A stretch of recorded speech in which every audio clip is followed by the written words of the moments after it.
don't know what that was, but man, I do not want to start today. I already woke up about an hour and 15 minutes ago. I think it's 6 a.m. right now, give or take. Meditated for 1 hour, and then I was like, fuck, dude, because I'm supposed to go to the gym and then go to my lawyer's office and then potentially go look at one of the yachts that I could rent for my birthday. Um, Looking at the yacht would be cool, but it's very like it's not 100% certain I can see it today. If not today, I guess tomorrow. Um, but I don't know. I don't really want the day to start. I just feel cold. It's not even that cold, but I'm so sensitive to the cold.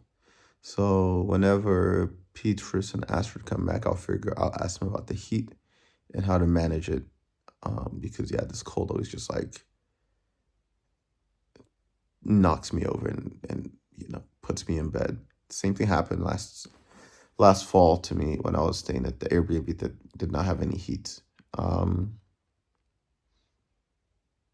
What else? I think tonight, so I have a part two call with Chai, 8 p.m. my time. And then after that, I'm gonna go to this meetup, the one I went to about 2 weeks ago, 3 weeks ago. It's a language exchange meetup in theory, but it seems like it's just, people that want to make friends. And when I went, there were actually cool people. So I'll go back tonight and see if there's anything going on, if I meet anyone interesting. And I don't necessarily particularly want to go out like clubbing to Shoko or, really that's the only place I go, right? To Shoko tonight. I'm a bit sick of going to Shoko all the time. I don't even necessarily want to go clubbing. I mean, I'm always down if it's like with someone fun and cool, but I don't have anyone in my life right now. Tim's back in Budapest. So, yeah, basically, I mean, I just don't even want to think right now. So I'm gonna go back to sleep like 30 minutes or an hour or something, and then we'll see how things go from there. Oy, oy, oy, oy, oy. Okay, I stayed in bed till about 7:30. No gym this morning. Oh, unfortunately, and it's because I went to sleep at 1 a.m. There was a moment at like 11:45 when I was like, I should just go to bed, and then I watched YouTube videos for an hour, and then at 7:30 was like, I have enough energy right now to go work out. So I just fucked myself by pushing my sleep window an hour ahead. Anyway, right now I'm going to lawyer's office, dressed in all black. Got the matching bag. And then lawyer's office, I forgot I have a conflicting call with James at the same time I scheduled the visit to see the yacht. So I just sent James a message like, hey bro, can we talk later? He's reading through Philip Morgan's book on specialization as well. So we've got a lot to talk about. I lost my train of thought. So we've got a lot to talk about. I guess he wants to like bounce some of his ideas off someone else. And at least from where I am right now, like once you have your specialization, once you have the understanding of the value, once you like define your positioning, like it's time to start talking to customers and selling, and that's where I am. And if I could have installed that in my brain a year ago, I would be much further ahead. But I don't think I would have got it a year ago. So it is what it is. All right, I just left my lawyer's office 3 hours later. I just got my brain fucked by numbers and bureaucratic details. There are a lot. And also just like running through all the numbers of the business plan, because they had me explain sort of in very clear terms, how the services I'm offering meet 3 criteria of innovation that the Spanish government cares about. And then they also brought in a guy who used to work in tech, who's sort of a numbers guy, I guess you could say. um, and had me like sit down with him, and we ran through how to make the numbers work. And it's like, fuck, running a business is expensive. Like, just seeing it all tied up like that or laid out like that, it's extremely expensive. My costs are going to have to go down a lot, and locking in is imperative. That being said, realistically, I'm not going to hire as many employees as the plan says. I'm going to go for more of the vibe that I'm doing with Brendan. But it's expensive. I don't know what else to say. It is expensive. And that was, I think, the first time I actually felt like a business owner, like sitting down and like working with a lawyer and then the accountant. He's not really an accountant, but he's an accountant. And sort of explaining the vision and defending my decisions and talking through like, yeah, these are the trade-offs. This is what I've done. In a way, it felt like actually real. Also, obviously, I've been putting all the effort around like client acquisition, lead generation, all this kind of stuff. At least the start of it, it's gonna be a journey. But I think, within a few weeks, even realistically within a few weeks, definitely within a few months, but I could say within 6 weeks, I'll have client work coming in. Also, luckily, happily, gratefully, the guy explained to me that there's a way to structure my business, which is the way I was planning on doing it, where it's a subsidiary of a US-based company, because I have the US-based LLC already. And so it just like gets fed work for a very specific sub-niche. Maybe like the devs live here or whatever, and 80% of like the work, the employees, all of that stuff are based in the US or in some other region. And I just bill, dev work like as this, which would be ideal because then the majority of my income is not like taxed to fucking hell.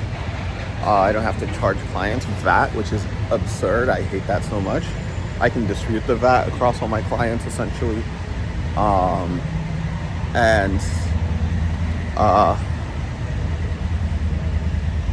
Yeah, just basically like the general idea that I did have, which I was like, I think I could do this. Like, it's like, okay, yeah, I have to talk with Sergey, the tax lawyer. And by the way, all this is after I get approved. Obviously, like I would never actually do any of this. I also need to get 2 more letters of intent, which is tough. I don't know where I'm going to get them from. I think I'm going to go to this Barcelona Entrepreneurs Meetup event tonight and try to see if there's anyone that can help me there, potentially. I will also try to get Robin to help me next week, Thursday, potentially. And I will, if I hear back from Zach Zaro, Zach could help. If not, then I don't know, you have to figure something out. But just, progress. Problem solving in progress. Also, I like how my lawyer was like, yeah, we have to get creative, creative about finding clients. So right now I'm going to WeWork. I have a call with James at 12. I'm going to send him an audio right now, actually saying let's do 12:15. I have a call with James. We're going to talk through Brendan's book, as I mentioned before. And then after that, apparently the yacht did not go out today. So I will see if the owner, if I can show up there around 2 o'clock, if there'll be someone around that can show me, give me a tour.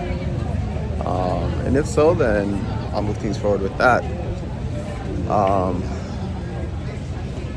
Yeah, it's a lot. There's a lot going on. Okay, cool. So running around,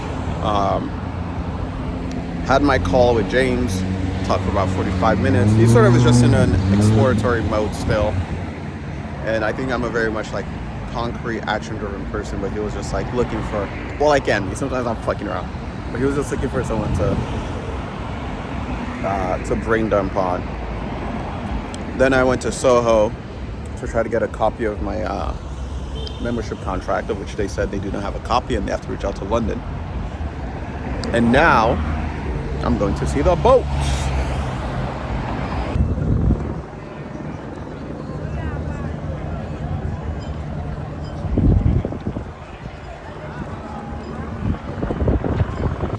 So I ended up going to the wrong fucking beach club.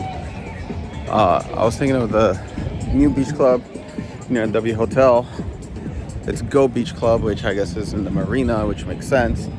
But I don't know where that one is. So now I have to walk back, take a taxi, and hopefully get there by 2:30. All right, I just finished my second convo with Shy. It was very helpful, just because it was like, dude, most of this shit is not relevant.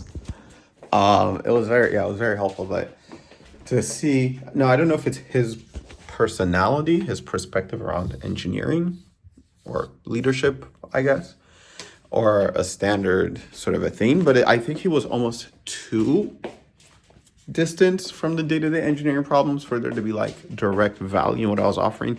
His focus, he really said like, let me find the exact quote. He said a CTO needs to be good at processes and workflows. CTO is an expert in workflow and process. And so he like essentially said like, yeah, he had his core responsibilities around products, around development of technical, writing code. But again, he wanted to keep and cultivate that expertise and practice. Where the pain points were for him were essentially when other parts of the organization would develop workflows that were inefficient, because his focus is not writing code, right, or even building products. His focus is like that the business should survive and thrive. So it was sort of like, yeah, like I'd find inefficiencies in other parts of the business. For example, marketing, having like these conversion funnels that are highly unoptimized, or, oh, we just integrated a new CRM and we want to upload 60,000 leads, but the CRM only allows us to upload 500 at a time. And so what's marketing going to do? Well, they can upload it in batches of 500, but, do they have an API? Because we can just write up something that will like upload those files, just like that. So that was interesting to see. Like, it's just very, very high level thinking. It's very divorced from the day-to-day minutia of like writing code and building systems, even though he's driving that. But like, it's so like within the wheelhouse already that it doesn't really make sense to bring on an outside consultant. He did say that he thought that the consultants that they were bringing in for or for those marketing problems, they would have consultants that they brought in. But also like, it's sort of a saturated market. Like every VC has like a growth performance marketer, or like a growth and conversion expert that they would bring in at certain points already. So it's not like an open market. He said around tooling, there's still space for that. And there are YC companies right now that are looking to build that. He mentioned something called Bookface, which is, I guess, like a closed access community of XYC companies, that XYC founders or current YC founders, where they really talk about the sorts of problems that they have. Sounds like a gold mine. I need to figure out a way to get access to that. And he also talked about, again, really like more so business objectives, not technical objectives, business objectives. So he talked about, for example, there are certain sorts of tax credits that are applicable to startups, essentially like 80% of your R&D costs, or I think it's 80% of your engineering salary, of your engineering salary, something like that can be written off, but you do have to keep like meticulous notes. And he, would have to, at the end of the year, spend a week doing that. And it was like, well, sometimes my co-founder would say, well, we can't afford to lose a week of your time doing paperwork. So maybe that's something we can pay someone else for, because time is important, but also like runway is important. So those are the two things you're balancing. You're sprinting, but you don't want to run out of gas. So in a way, it was not very clarifying. But in another way, it was very edifying, because the one thing that I was saying that really resonated was the audit, external third-party objective perspective. So I think having that, bringing on calling it like a full suite fintech audit, right? So you have like engineering best practices, you have security best practices, you have compliance and regulatory best practices, you have tax and accounting best practices. Bringing in a team that can do that could be valuable. Seems like that could be valuable. And then from there, you come in and you upsell for solutions, or like either you build out products or you sell some sort of advisory consulting services. The other thing he talked about was there's a lot of difficulty around management. Of course, that's entirely out of my wheelhouse. Learning how to how to build up, like, oh, you hired a new director of engineering, you promoted a director of engineering. Like, how can you now, over time, essentially like teach or lead that guy into being an effective leader, and being able to delegate some of the responsibilities onto him and have him like handle that role. And I think really, that's why I said maybe a VP of engineering is like really like the niche that I'm looking at. CTO is just very divorced from these sorts of things. So right now I'm going to look up that meetup I was talking about, the language and salsa meetup. I'm going to brush my teeth, shower, get ready to go out, put on them contacts. See if I got any clean clothes, which I should be in the dryer. And then I'll go out, be social, meet people. I'm sick of hanging out with them. I do want to meet some nice girl with a fat ass. In fact, I've seen several today. Barcelona is crazy. I can't. Barcelona is crazy. And also I need to reach out to Leke, ask him if he can help me with, a letter of intent. And from there, more work over the weekend. This is fun though, it actually is fun. Building a business, putting in the systems in place, trying to like figure out how to sell, trying to figure out people's real problems. All this shit is fun.